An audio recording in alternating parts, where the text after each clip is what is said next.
The Whitmore family's quarterly brunches weren't about catching up. They were about comparing assets. This morning, in a marble-clad penthouse in downtown Seattle, promised more of the same. I took my seat by the balcony, quietly sipping orange juice while my relatives tried to outshine one another. Their boast stung, a reminder of years spent dodging their scorn while I built my empire in secret.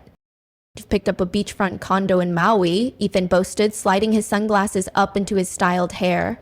"Neighbors with 2 pro athletes. Cute," Lila chirped, tapping at her diamond bracelet. "We just bought a chateau outside Tuscany. Comes with a vineyard and a helipad." Their smugness fueled my resolve, knowing I'd soon unravel their world. I let the chatter roll past me. If only they knew. Jasmine Antley said, her tone hunted but sharp. "You've been quiet."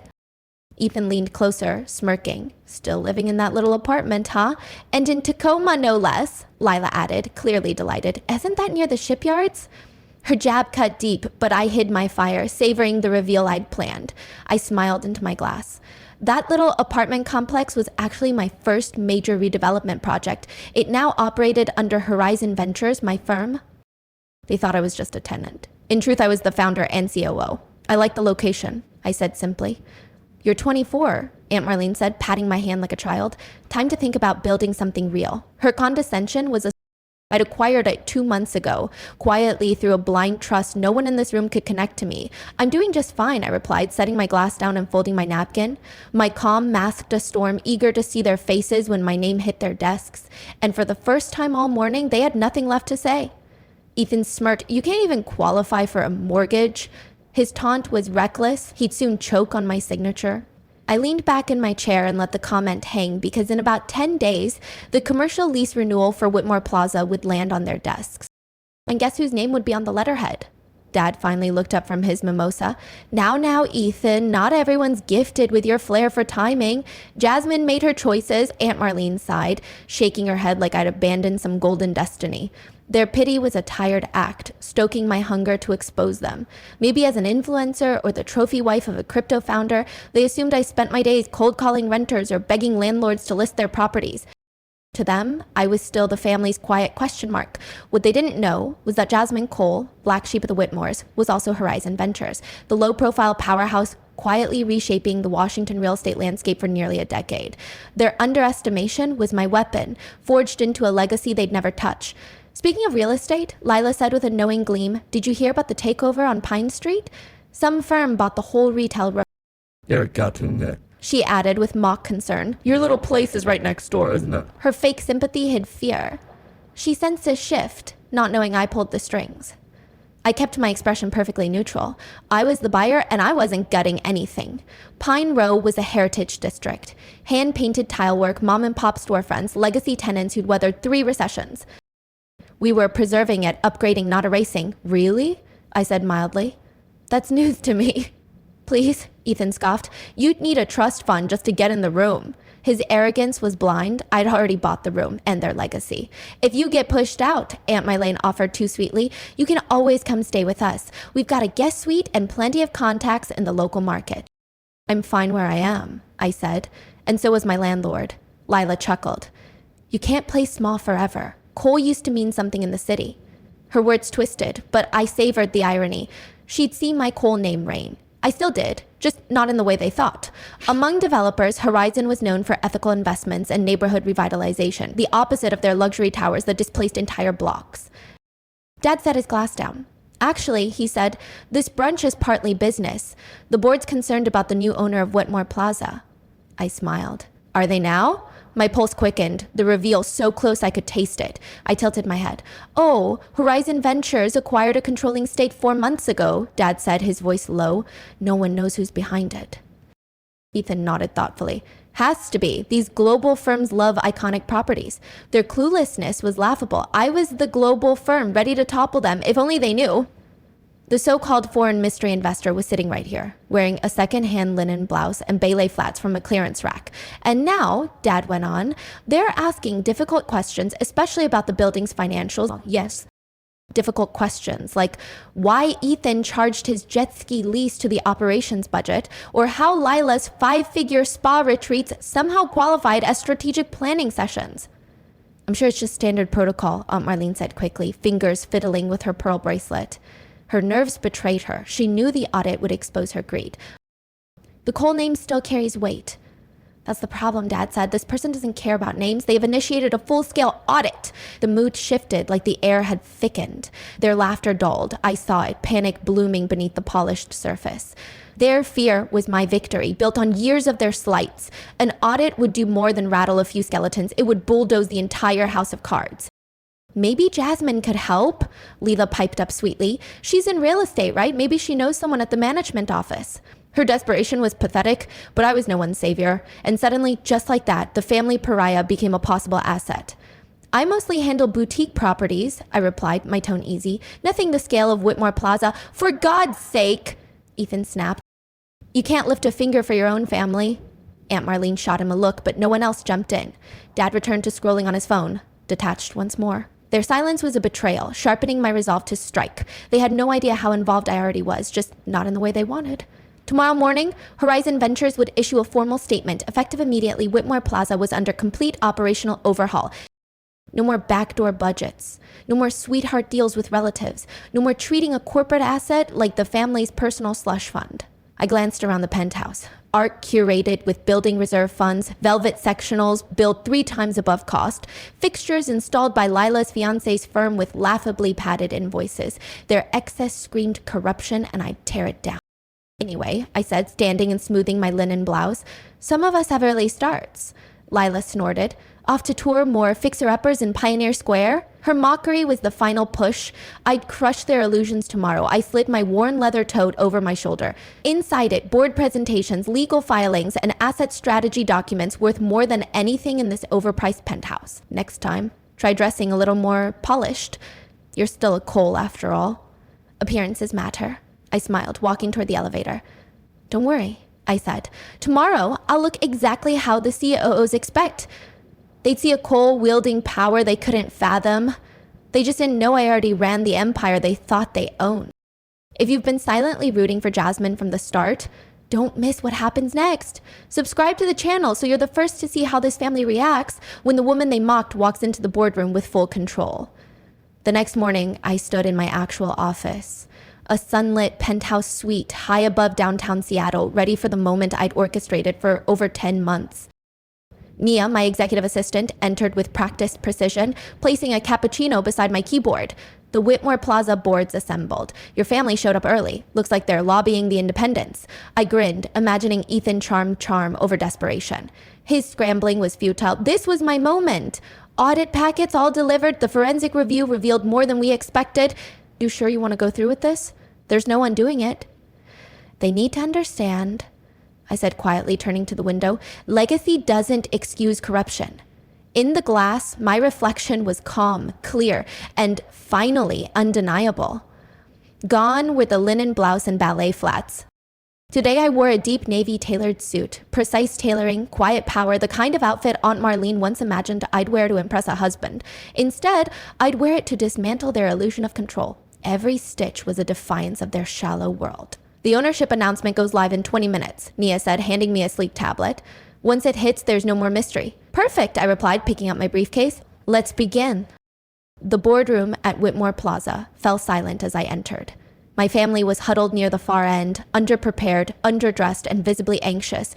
Excuse me, this is a closed session, Ethan snapped. Who the hell are you? I calmly set my briefcase at the head of the table. Jasmine Cole, I said, founder and sole owner of Horizon Ventures, the firm that now owns this property and several others. My family's faces drained of color. Lila opened her mouth, but no words came. My father sat frozen, his hand tightening around a Mont Blanc pen. Jasmine, he whispered. His shock was my triumph, the first crack in their arrogance. I gave a polite nod. Good morning. I opened my case and began distributing thick audit folders. Shall we take a look at your accounting? This is absurd, Ethan sputtered. You're just... What? I asked. The underachiever? The one in discount shoes? Layla blinked rapidly. But you show rentals. I work, I said, and I built something real, quietly, ethically. The independent board members leaned in, watching the dynasty unravel. Their attention was my stage, and I struck with precision. These folders, I continued, document every diverted fund, every bloated invoice, every business dinner charged to maintenance accounts. I slid one last file across the table. Ethan, would you like to explain the $1,800,000 0 cents in renovation costs that funded your Mao condo? His face flushed so violently I thought he might faint. His humiliation was my justice, long overdue. For Lila, I continued, flipping the next tab in the binder. Perhaps you'd like to explain your fiancé's invoices, flashing triple the market rate for standard HVAC repairs. You drag your own family through this? Aunt Marlene gasped, clutching her pearls. No, I said calmly, you drag yourselves. I'm just making sure someone holds up the mirror. My words were a blade, cutting through their lies. Bud finally spoke, his voice low and urgent. Jasmine, sweetheart, we can explain. Don't, I said, holding up a hand. I watched this family treat Grandfather Whitmore's legacy like a personal trust fund. While you dismissed my modest life, I was building something enduring on principle, not pretense. But why? Leela whispered, dazed. But why hide it? I didn't hide anything, I said. I lived simply. I invested intentionally. You assumed wealth had to flaunt itself. The Pine Street units, Ethan stammered. You actually live there? I own them, I said, and much of the surrounding block. And no, I'm not demolishing it because some of us believe success should serve people, not bulldoze them. Suddenly, a ripple of buzzing filled the boardroom. Phones vibrated. One of the independent directors looked up, eyes wide. Horizon Ventures confirmed CEO's identity. Jasmine Cole, long dismitted pensioned member of the Whitmore family, revealed as owner of $1,500,000,000 0 cents real estate portfolio. Aunt Marlene fumbled with her screen. Their stunned silence was my crown, hard-won and undeniable. Named among top ethical developers, she read aloud. Affordable housing, heritage restoration. This will destroy us, Lila murmured, color draining from her face. No, I said, this will protect you from yourselves. Effective immediately, Whitmore Plaza will operate with full transparency. No more backdoor contracts, no more budget gymnastics. And if we don't agree? Ethan tried to sound confident, but his hands shook. I leaned in slightly. Then I'll deliver these findings to the IRS, and they're far less polite than I am. The room fell still. What do you want? Dad finally asked, his voice subdued. I want you to remember what the Cole name stood for. Before all this, I said, locking eyes with each of them. Grandfather Whitmore didn't build empires, he built communities. I gathered the audit folders with deliberate calm. You have a choice. Work with me to rebuild that legacy, I said, voice steady, or find another place to live. I hear there are charming efficiencies in Capitol Hill. I turned toward the door. Jasmine, wait. Dad's voice halted me. I was wrong about you. I paused, then nodded. Yes, you were. His words were a crack in their wall, but my work wasn't done. The days that followed felt like something out of a prestige drama. Headlines flooded, felt like something out of a prestige drama. Headlines flooded every feed. Seattle heiress exposes family empire in stunning corporate coup. Aunt Marlene stepped down from every civic committee she chaired. Her public image couldn't weather the fallout. Lila's fiancé's contracting business shuttered within a month of the audit findings, but not all of it was sour. Ethan, facing accountability for the first time in his life, enrolled in a certificate program in urban development at Washington State University. His humbled steps echoed my own relentless climb. Lila began volunteering at a women's transitional shelter in Belltown. She told me it gave her more fulfillment than her gallery launches ever had. Dad asked to shadow my next investment pitch, not as the patriarch reclaiming his throne, but as a learner. For the first time, he truly wanted to understand what I had built. His curiosity was a fragile bridge I'd let him cross. 5 months later, I sat in my Pine Street apartment, yes, I kept it, reviewing our new quarterly performance. Whitmore Plaza was thriving.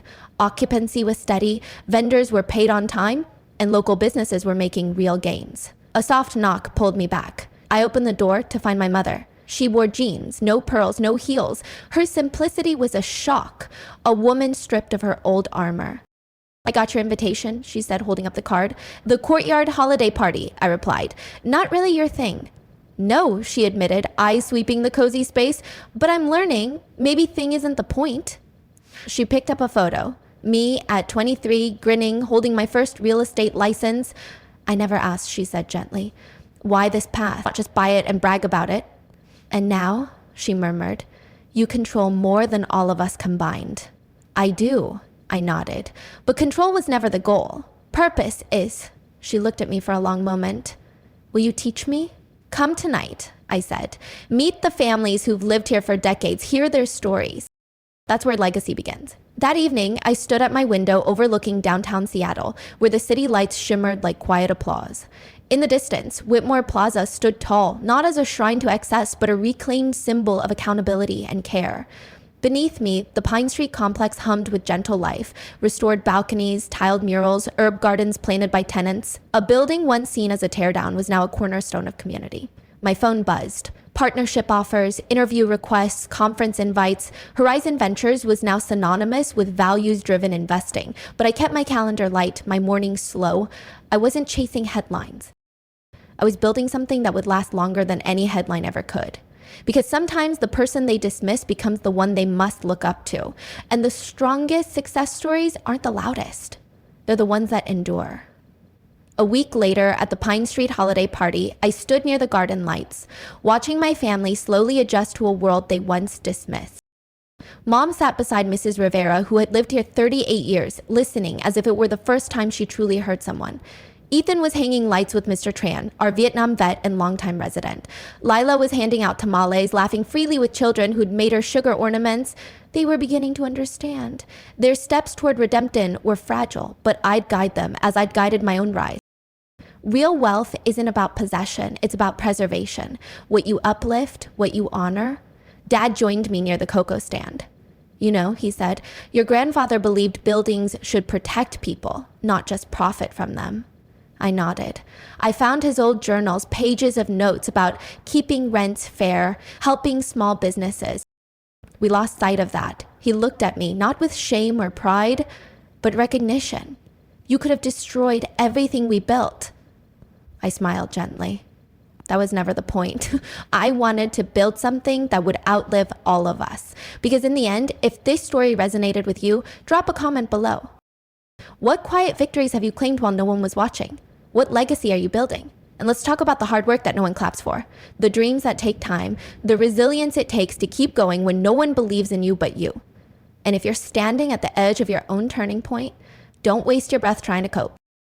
Start small, start quietly, but start with purpose.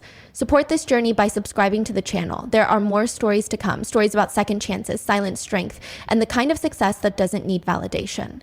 Because legacy isn't something you inherit, it's something you create. And sometimes the best revenge isn't revenge at all. It's becoming exactly who they said you'd never be. To subscribe, stay with me.